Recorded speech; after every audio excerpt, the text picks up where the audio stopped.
Oi, meu nome é Jorge Cruz e eu sou professor de matemática. E hoje a aula é sobre juros. Bom, o que são juros?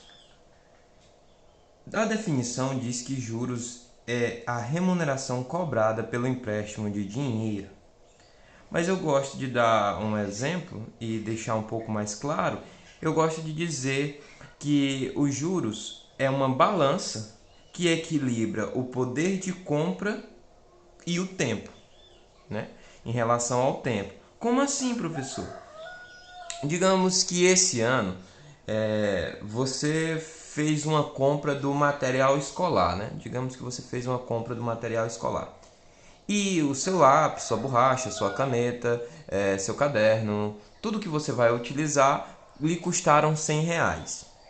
Seu colega não conseguiu comprar o material, ele não tinha esse dinheiro, não tinha os R$ 100. Ele pediu para você emprestado R$ 100 para comprar o material e disse o seguinte: olhe, ano que vem eu compro o seu material, não se preocupe, ano que vem seu material é por minha conta.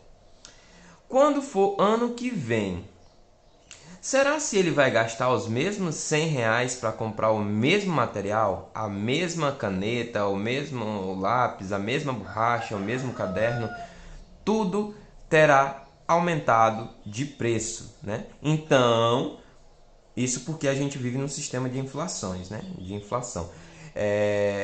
Então, quando for no próximo ano, em 2021, obviamente, o material que deu R$ 100 em 2020, em 2021 será um tanto mais caro. E esse valor que ultrapassa os R$ 100 é o que nós chamamos de juros, certo? Então, os juros é uma balança que equilibra seu poder de compra em relação ao tempo. Beleza. Nós temos dois tipos de juros, nós temos dois regimes, a gente chama regime, certo? Dois regimes de juros, o juros simples, regime de juros simples, ou o regime de juros composto, né? Nós temos simples e composto. O juros simples é uma aplicação da taxa sobre o primeiro valor aplicado, certo? Então, se você depositou um dinheiro na sua conta da caixa, né, na sua poupança, depositou, vamos supor, R$ 100. Vamos trabalhar com 100, que é um número bem simples de se trabalhar. Você depositou R$ 100. Se a taxa de juros, vamos supor, fosse, ai quem dera que fosse, de 5% ao mês, todo mês você ia ter R$ 5 a mais, certo? Então no primeiro mês você teria 105, né? O primeiro mês após a aplicação.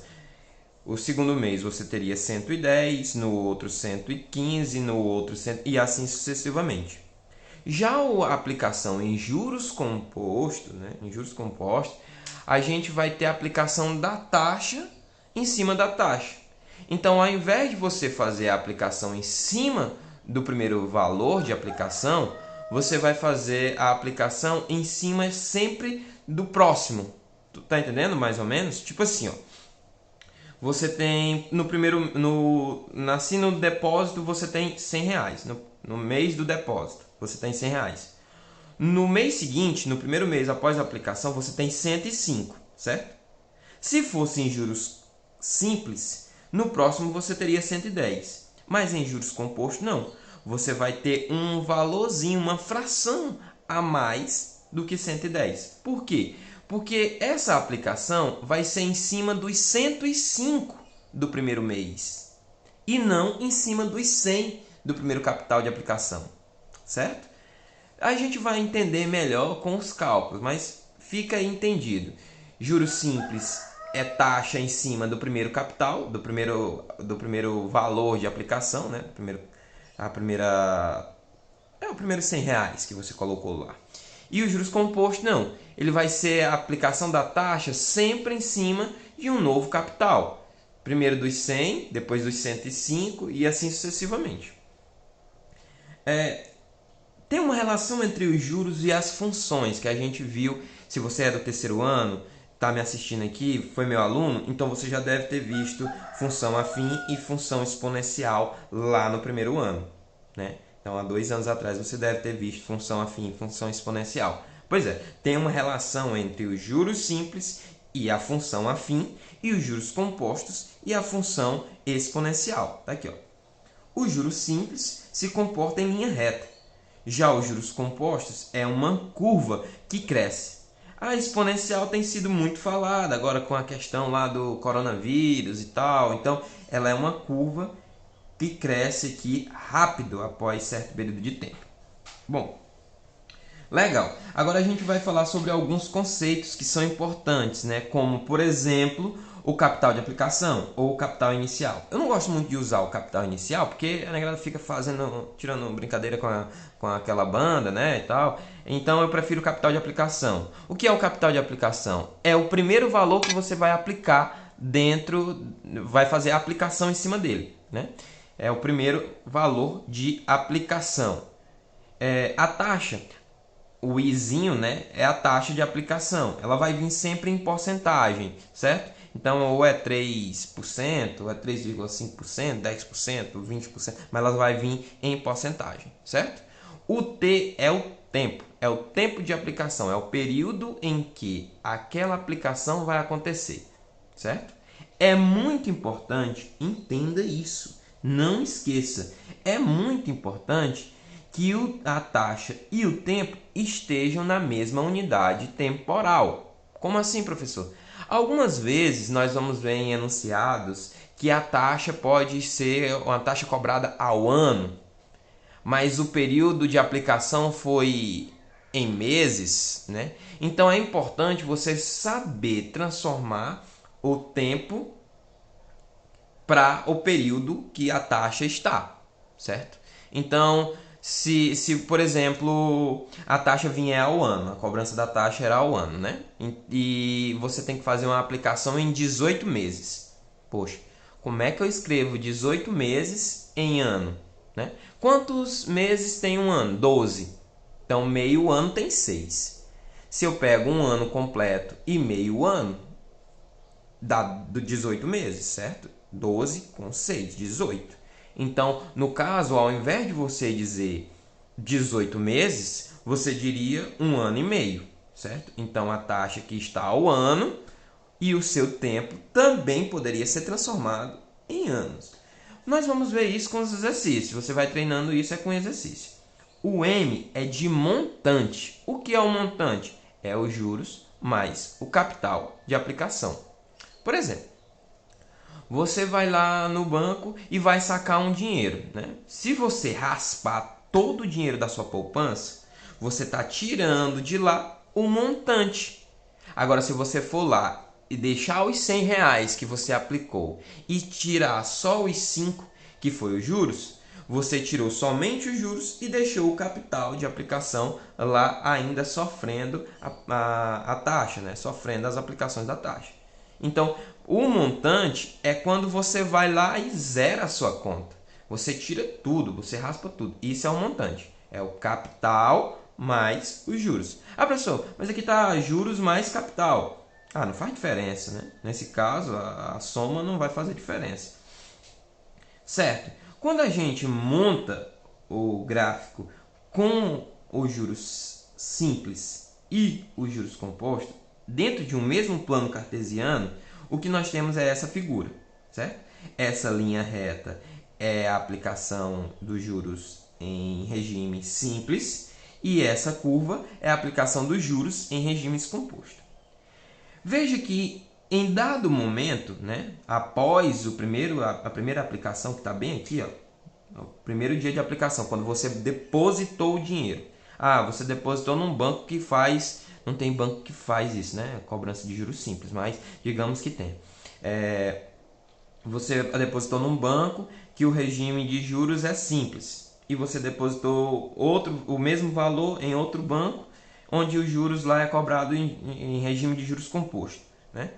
Então, além do primeiro dia, quando você deposita os R$ 100, tanto numa conta quanto noutra, vai chegar outro dia em que eles vão se encontrar novamente, esses valores, ó, bem aqui. E onde é que é isso? Onde é que acontece isso? Na primeira unidade de tempo. Ou seja, Se a sua taxa é uma taxa ao mês, então isso aqui vai acontecer no primeiro mês. Se a sua taxa é ao dia, então isso aqui vai acontecer no primeiro dia. Eles vão se encontrar aqui no primeiro dia. Se sua taxa é ao ano, então vai acontecer deles se encontrarem no primeiro ano, né? Veja uma coisa interessante. Antes da primeira taxa, né? Aliás, antes da primeira unidade de tempo, o juros simples é mais abaixo. Aliás, o juros composto, né? A curva é mais abaixo do que o juros simples, que está aqui em linha reta. E depois da primeira unidade de tempo, o juros composto passa a ser maior, né? Passa a estar acima do juros simples. Ah, professor, então depois da primeira unidade de tempo, o juros composto sempre vai ser maior do que o juros simples. Sim, se a gente estiver falando em aplicações iguais, diferentes somente no regime, podemos dizer que o juros composto sempre vai ser maior do que o juros simples, sim. E por que a gente não faz aplicações só em juros composto, professor? Não era mais simples?